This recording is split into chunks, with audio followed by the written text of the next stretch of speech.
You get a pair of mounting brackets, one for left and one for right. A pair of these plastic connectors. The female part is part number 2 and the male part is part number 8. Smaller bolts are part number 3. There should be 6 of these bolts. The longer bolts are part number 4. A pair of washers and 8 flanged lock nuts, which is all part of the first packet of nuts and bolts. Coming to part number 7, you have a pair of these frames, one for left and one for right. Now if you see the serial number here, towards the end you have an alphabet that says R, which means right. You have L on the end here and you have R on the end here. So this is what helps you identify the left frame from the right frame. This is also labeled left and right, so you know which one goes on what. Part number 9 are these short bolts. There should be 4 of these. Part number 10 are lock nuts, 4 of these. Part number 11 are these plastic end caps. Part number 12, these long bolts. Part number 13, 4 washers. And part number 14, you'll have 4 of these spacers, metal spacers. Apart from this, what SW Motech gives you is dry bags, one for each side. Now you put all your things in this and then put this into the pannier itself. Inside one of these, you're going to find 2 of these. So this is the other part that you're going to need for the installation. We're going to need 3 tools. One is a size 8 spanner, a 4mm Allen key and a 6mm Allen key. We'll start with the mounting brackets. Now I'll help you identify the left from the right. I didn't find any markings on these, but following the diagrams, this is how it should look. This is the one that goes on the left and this is the one that goes on the right. This is part number 1. I'm going to take part number 2, which is the female connecting part. Now this is what faces the front of the bike and this faces the back of the bike. I need to take this piece and put it this way. So the locking mechanism faces the back of the bike. The front is shut. We'll take one of these bolts, which is part number 2, and put them through the top. Take one of these flanged nuts, which is part number 6. There's one important step here. The side facing the front of the bike, the bottom side hole needs to take one of these long bolts, which is part number 4. Why we need the long one here, I'll tell you. So the long one goes in there. Through this long one, you need to put one of these locking mechanisms through. That hole goes through this. This needs to be put in. You put a washer, which is part number 5, and you take one of these flanged nuts, which is part number 6, and put it on. I suggest you lay out parts like how I did, part number wise and in groups, so that it's easy when you're doing the installation. They have really good installation manuals, so once you lay your parts out in order, it's very easy to look at it and follow them. Except for this one, which is the front side bottom hole, all the others take the smaller bolts. So I'll just repeat that for the other 2 holes that are left. Yep, so that's the first part of the installation. I'm going to repeat this for the other side as well. This is the top. This is what faces the back. Now I take one of these female connectors again and place them over. Remember, the front side of the bike, the hole goes to the back side, and the front side bottom screw, the bottom bolt, will be the longer bolt. That is part number 4, the long bolt from packet 1. So part number 4, and then you put one of these locks again. If you need help, you could use 4mm Allen key.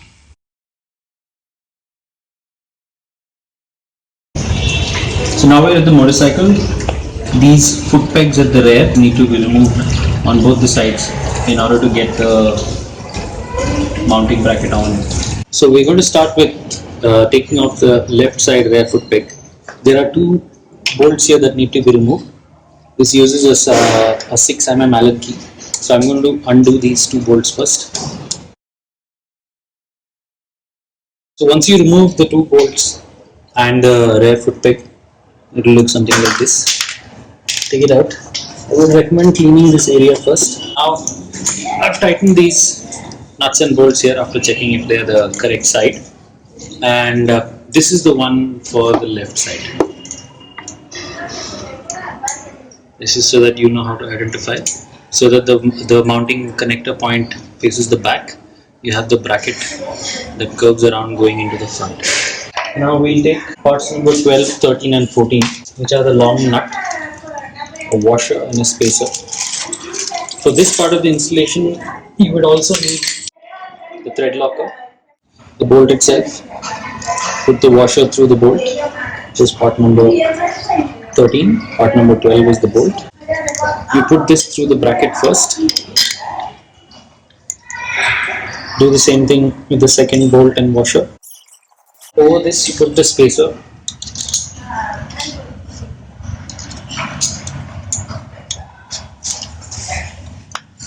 Now you put this whole thing together through the foot peg.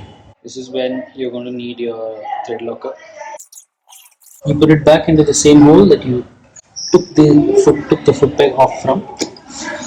So you're replacing the original bolts on the bike that came with longer bolts that you got in the SW Motech kit. I'm going to tighten these, but not all the way. So that's the left side. Now I'm going to move on to the right side. I'm going to repeat the same process on the right side. So you remove the foot peg on the right now. Now this is the part that goes on the right, with again the connecting port facing the back of the bike and the curve going towards the front of the bike. We put this whole thing through the foot peg and bolt it back on the bike. Now we just ensure they're all fully tightened. Now that completes the installation. If you have to walk around, it looks like that. Once the installation is complete, it's very easy to put the saddlebag together. We have these two mounting brackets that we had installed earlier. Now you check for right and left, don't put them the other way around. I'm going to take the one that's marked as right and put it into this connecting lock here, and I'm going to do the same thing on the other side. When I don't need the saddlebags, I don't need to leave this on here. It's quick release, so I just press this small button here and pull this out. So when I'm not using the saddlebag, I just take these off and keep them at home. For now, I'm going to fix them back. This is the one marked right. And to install the actual saddlebags, SW Motech also gives you this in the box.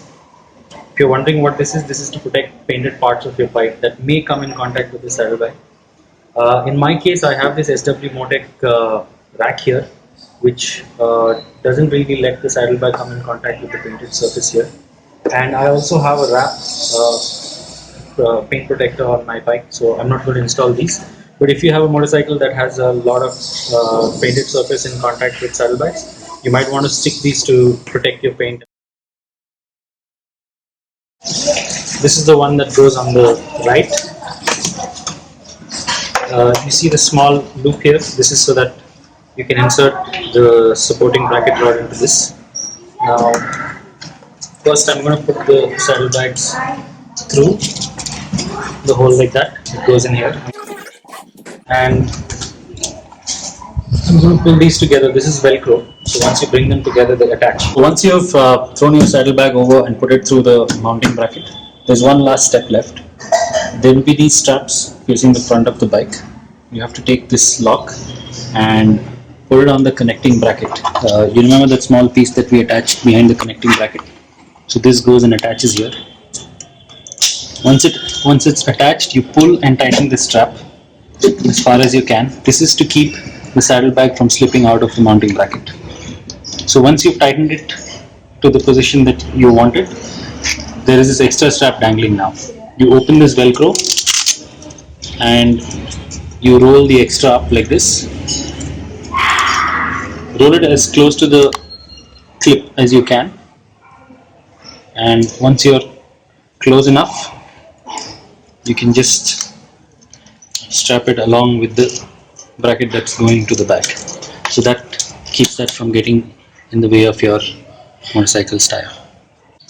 There was a concern that I had before buying this, if the indicators are going to touch the saddlebags, because most of the saddlebags, the budget saddlebags I saw in the market, would eventually damage the indicators. But in this case, as you can see, there is enough space between the bag and the indicator.